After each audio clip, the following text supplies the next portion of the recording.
Well, this is it. The history of Bluetooth. There's a good chance Bluetooth technology a regular part of your mobile experience these days.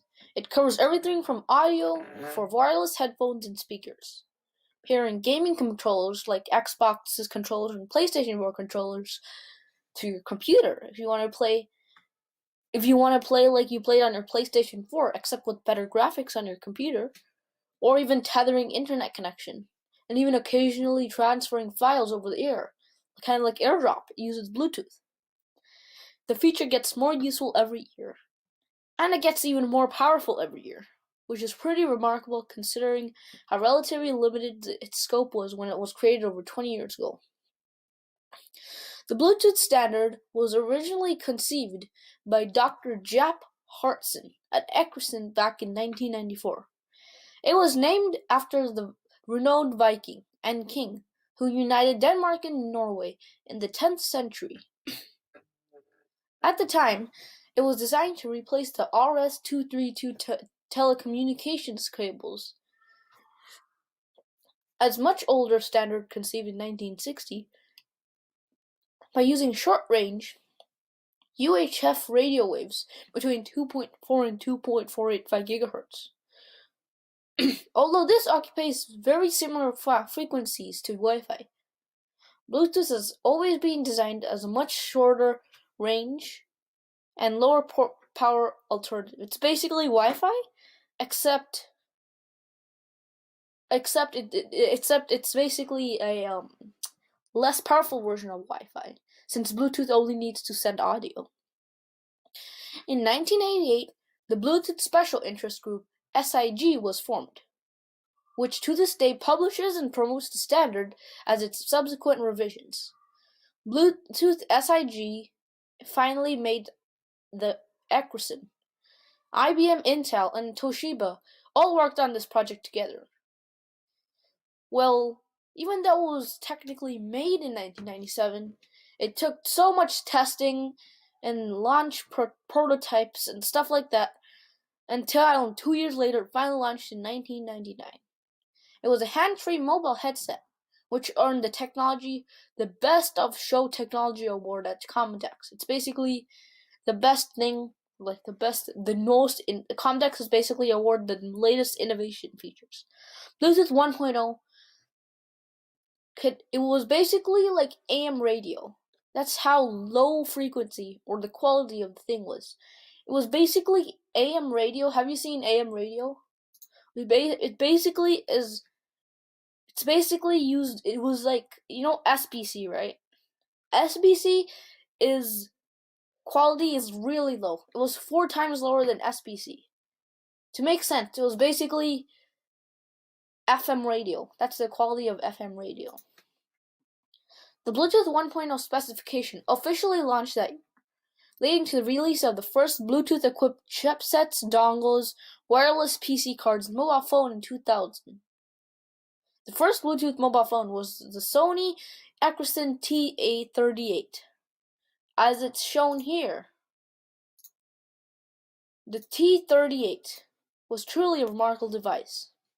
The first mobile phone was the Sony T36, but it was a revised T39 model, which actually made it to store shelves in 2001. It offered a customers 101x54 monochrome LCD display, internet, and it could store up to 1,000 contacts. It was basically an iPod, except a very uglier version of an iPod. Bluetooth 1.0 had a variety of uses. The first version didn't have any problems. The 1.0 speed offered peak speeds up to 721 kilobits. To put that into perspective, SBC is about 578 kilobits. So yes, that is it.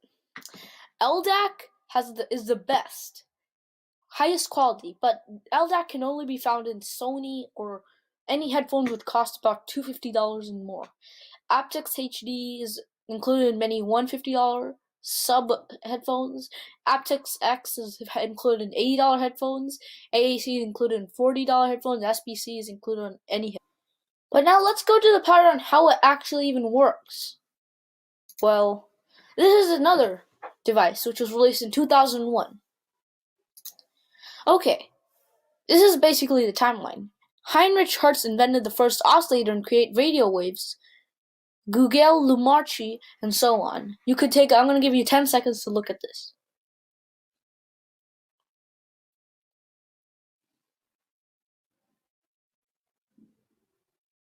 Okay, so now, how does it work? Bluetooth travels at basically Wi-Fi. It travels at 2.4 gigahertz to 2.485 gigahertz.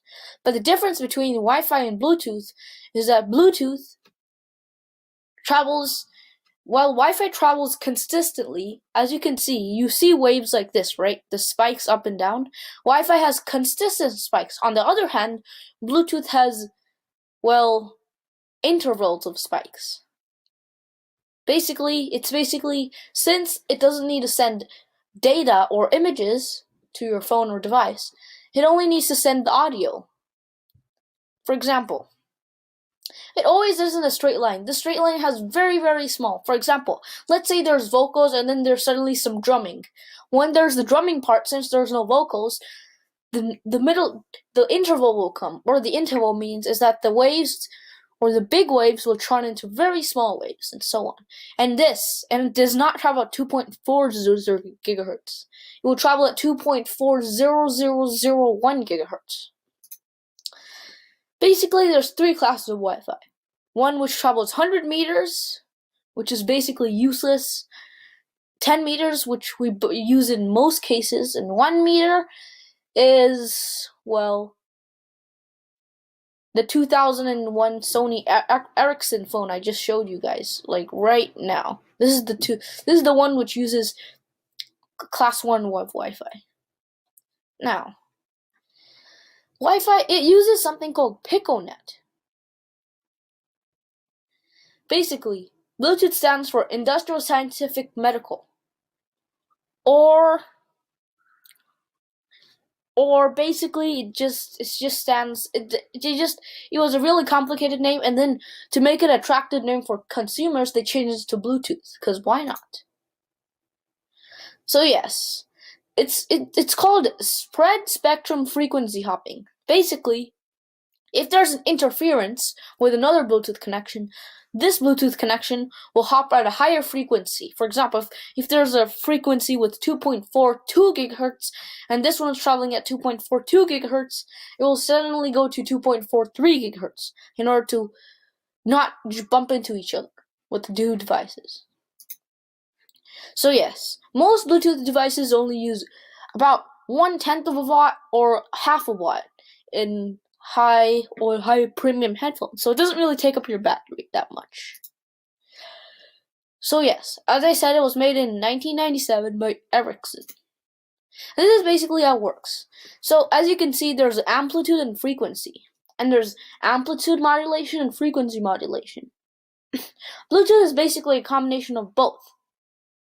For example, do you know why amplitude modulation sounds so bad?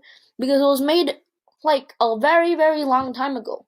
On the other hand, FM radio was only invented recently after we got the technology to use it. So as you can see, 2.4 gigahertz looks like this, and 5 gigahertz looks like this. So amplitude is basically how large the wave is. And the larger the wave, the lower frequency or the lower quality the music is going to be, but it's going to travel farther.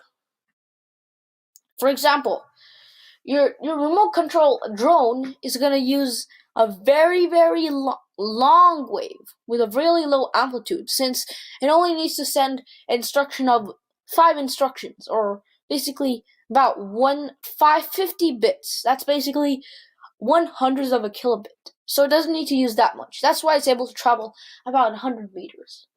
Most remote control devices use the, what is it called? AM, with lower frequencies which travel really long distance. So yes, that is it. That is how FM radio works.